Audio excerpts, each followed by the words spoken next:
Hello दोस्तों, आज मैं आपको जो कहानी सुनाने जा रही हूँ, ये कहानी है गरीब के 15 अगस्त की। तो चलिए दोस्तों, देखते हैं आज की ये कहानी। 15 अगस्त 1947 को हमारे देश को आजादी मिली, लेकिन आज भी हमारे देश के कुछ वर्ग बिछड़े हुए हैं, जो आजाद होकर भी किसी न किसी की गुलामी कर रहे हैं। एक बार की बात है, एक शहर में फुटपाथ पर सोनू नाम का एक लड़का अपनी माँ के साथ रहता था। वो भीख मांगकर अपना गुजारा करता था। 15 अगस्त आने में कुछ ही दिन बचे हुए थे। माँ, क्या हम इस 15 अगस्त पर तिरंगे लोगों को बेचें? लोग बहुत खुशी से हमारे देश का झंडा खरीद लेंगे और हमको मुँह मांगी कीमत भी मिल जाएगी। आखिर हमारे देश का तिरंगा है। सोनू, वो तो ठीक है बेटा, लेकिन हम तिरंगा खरीदेंगे कहाँ से? मेरे पास तो हमारे रोटी खाने के पैसे भी नहीं है बेटा। ये सुनकर सोनू सोच में पड़ जाता है। सोचते सोचते सोनू आसमान की तरफ देखता है, तो वहाँ उसे बहुत सारी पतंग दिखाई देती हैं। तभी एक पतंग कटकर सड़क पर गिर रही होती है। सोनू तभी पतंग की तरफ भागता है और पतंग पकड़ लेता है। ऐसे ही और पतंगे कटकर कुछ दूरी पर गिर जाती हैं। सोनू उन सभी को उठा लेता है और अपनी झोपड़ी में ले जाता है। अरे सोनू बेटा, ये पतंगे कहाँ से लाए हो तुम? ये पतंगे कटकर सड़क पर गिरी हुई थी, जिसे मैं उठा लाया हूँ माँ। अरे वाह, अगर तुम ऐसे ही पतंगे इकट्ठे करते रहोगे तो हम इन्हें बेचकर तिरंगे खरीद सकते हैं बेटा। अरे हाँ माँ, मैंने भी ऐसा ही सोचा था। मैं कल फिर से पतंग लूटने जाऊंगा और बहुत सारी पतंगे इकट्ठे करके लाऊंगा, ताकि हम उन्हें बेचकर पैसे इकट्ठा कर सकें और अपने 2 वक्त के खाने का प्रबंध कर सकें। इस तरह से सोनू बहुत सारी पतंगे इकट्ठे कर लेता है और 15 अगस्त आने से 2 दिन पहले उन पतंगों को अपनी माँ की सहायता से बेच देता है।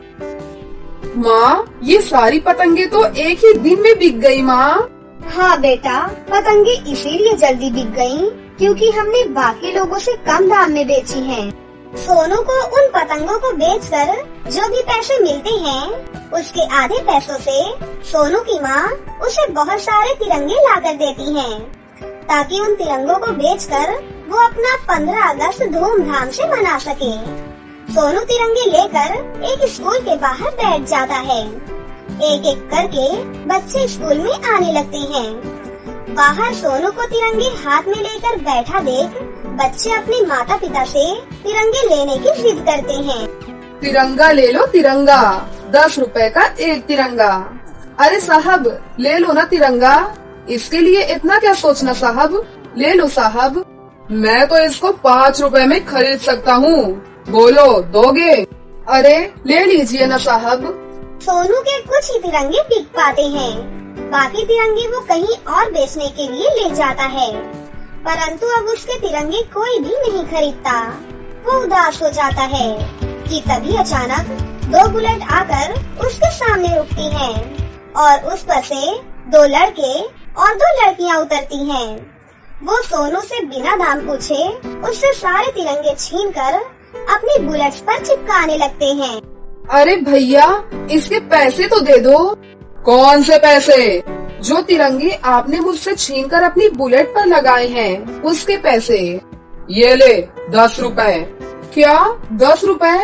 अरे भैया, कैसी बात कर रहे हो? 10 रुपए में तो एक ही तिरंगा आता है, पर आपने तो पूरे 10 तिरंगे लिए हैं, तो आप मुझे 90 रुपए और दीजिए। वो सभी लोग सोनू की बात सुनकर उस पर जोर जोर से हंसने लगते हैं और सोनू को धक्का मारकर जल्दी से अपनी बुलेट पर बैठने की कोशिश करते हैं। तभी दूर से सोनू की माँ ये सब कुछ देख लेती है और भागकर सोनू के पास आकर सोनू को उठाती है। क्या हुआ बेटा, तुम इस छोटे से लड़के को क्यों धक्का दे रहे हो? अरे तू होती कौन है हमसे सवाल करने वाली? इस लड़के से ही पूछ ले। माँ, मैंने तो अपने तिरंगे की कीमत मांगी थी, लेकिन इन्होंने मेरे तिरंगे की पूरी कीमत नहीं दी। जब मैंने इनसे पूरी कीमत मांगी, तब इन्होंने मुझे धक्का मारकर जमीन पर गिरा दिया। अरे ओ बच्चे, चल पैसे निकाल के दे लड़के के, बहुत हो गई तुम्हारी बदतमीजी। तभी दोनों लड़कियां मिलकर सोनू की माँ से हाथापाई करने लगती हैं। सोनू अपनी माँ को बचाने के लिए जोर जोर से चिल्लाने लगता है। बचाओ बचाओ, कोई मेरी माँ को बचाओ, नहीं तो ये लोग मेरी माँ को मार डालेंगे। तभी कुछ दूरी से दो फौजी कार में आ रहे होते हैं। अरे क्या हुआ भाई, क्यों लड़ रहे हो? अरे भाई साहब, इन लोगों ने बच्चे के पैसे नहीं दिए और जब मैंने इनको पैसे देने के लिए कहा तो मुझे ही उल्टा मारने लगे। इन गरीबों को मारकर तुम कौन सी देशभक्ति दिखाना चाहते हो? आज जो तिरंगे लेकर तुमने अपनी बुलेट पर लगाए हैं, कल यही तिरंगे किसी कूड़े के डब्बे में पड़े होंगे। अगर अपनी सच्ची देशभक्ति दिखाना चाहते हो तो जाओ फौज में भर्ती हो जाओ और दुश्मनों का मुकाबला करो। फिर फौजी उन लोगों से सोनू के पूरे पैसे दिलवा देते हैं। बहन जी, हमसे गलती हो गई, हमको माफ कर दीजिए। हम हुड़दंग करने के चक्कर में देश के प्रति अपने कर्तव्य को भूल गए थे। सोनू और उसकी माँ फौजी को धन्यवाद करते हैं। तब फौजी उसकी माँ से कहता है, अरे आप क्यों इस छोटे लड़के द्वारा बाल मजदूरी करवा रही हैं? क्यों इसका भविष्य खराब कर रही हैं? इसके अच्छे भविष्य के लिए इसका स्कूल में दाखिला क्यों नहीं करवाती?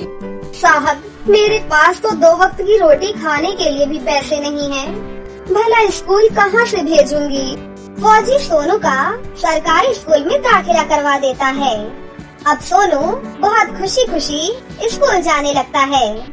जिस दिन सोनू का स्कूल में पहला दिन होता है, उस दिन वो तिरंगा लेकर सब बच्चों के साथ अपना स्वतंत्र दिवस खुशी खुशी मनाता है।